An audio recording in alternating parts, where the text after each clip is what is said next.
I'm Richard Southern in the 680 newsroom with a look back at some of the big business news stories of the past week. Boy, they were busy rewriting the record books on Wall Street again this past week. The Dow Jones Industrial Average hit record highs in the past 11 straight sessions, closed on Friday at a historic high above the 20,800 mark. It's been up and away for stocks since the U.S. election this past November. Investors looking ahead to Trump's proposed tax cuts and infrastructure spending. We've also had some strong economic news come in. Now, the TSX did hit a record high in the Tuesday trade, but it fell since then. And on Friday, the Toronto Composite Index was down more than 200 points.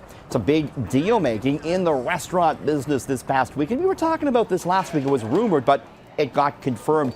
Tim Hortons' parent company, Restaurant Brands International, which also owns Burger King, is buying Popeye's chicken. It's a $1.2 billion deal. They're paying $79 US per share for Popeye's Louisiana kitchen.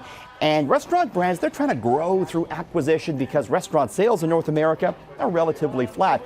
What's the next target for them? Some have speculated it could be Dairy Queen or even Subway subs, which has struggled a little bit as of late.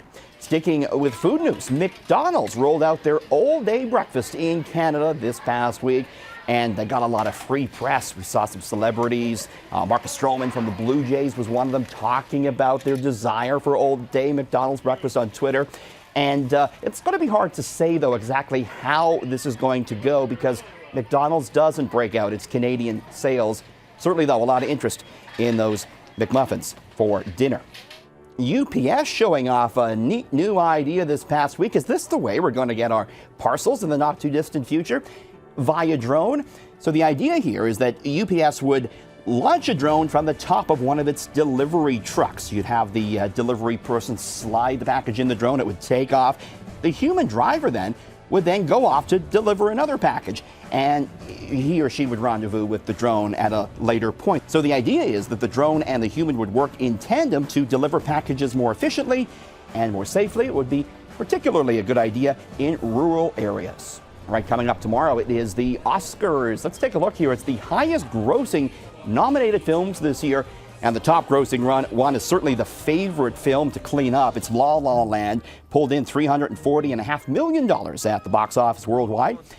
Arrival, second here. It was a $195.3 million winner at the box office, followed by Hacksaw Ridge. It pulled in almost $175 million. Hidden Figures, the fourth highest grossing nominated film, $165.5 million, followed by Lion, had a box office gross of $76.3 million. By the way, those nominated get a gift bag. This year's gift bag worth a whopping $100,000. There's trips in it, there's hotels, and a diamond-encrusted necklace. Not too bad. Finally, the president of Iceland made big news this past week, and it wasn't for a political comment. It was for comments about Hawaiian pizza. The president of Iceland said he is fundamentally opposed to pineapple on pizza and that he would ban it if he had the chance. Hawaiian pizza, by the way, a Canadian invention. It was first baked up in Chatham, Ontario back in 1962. It's actually not all that popular. Only 8% of the pizza pies baked up in Canada have pineapple as a topping. In the 680 newsroom, Richard Southern, City News.